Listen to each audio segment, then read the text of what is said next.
قسم دی په کلکو برجونو لرونکي آسمان او قسم په هغې ورځې چې د هغې وعده کړای شوې ده او قسم په لیدونکي او هغه څه چې لیدل کیږي تباه شوي د کندو خاوندان هغه د کندو څښتنان چې په هغو کې د ډیر ژر لمبه کیدونکو خسو خاشاکو اور کله چې هغوی د هغې کندې په غاړه ناستو او څه چې له مؤمنانو سره کول په سړه سینه یې هغه لیدل او له هغو مؤمنانو سره د هغو دښمني له دې پرته په نور څه نه وه چې هغوی په هغه خدای ایمان راوړی و چې برلاس او په خپل ذات کې په خپله ستایل شوی دی چې د آسمانونو او ځمکې د پاچاهۍ څښتن دی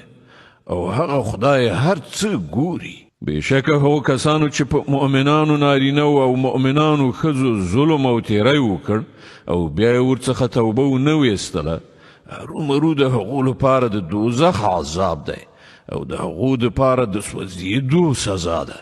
کومو خلکو چې ایمان راوړی دی او ښه عملونه یې کړي دي هرومرو د هغو لپاره د جنت باغونه دي چې د هغو لاندې به ویالې بهیږي دا دی ستر بریالیتوب په حقیقت کې ستاسې د پروردګار نیونه ډیره سخته ده همغه په لومړي ځل پیدا کول کوي او همغه په دوهم ځل پیدا کوي او هغه بخونکی دی مینه کوونکی دی د عرش څښتن دی لوی او لوړ دی او څه چې یې خوښه شي د هغه کوونکی دی آیا تاسې ته د لښکرو خبر رسېدلی دی د فرعون او د سمود د لښکرو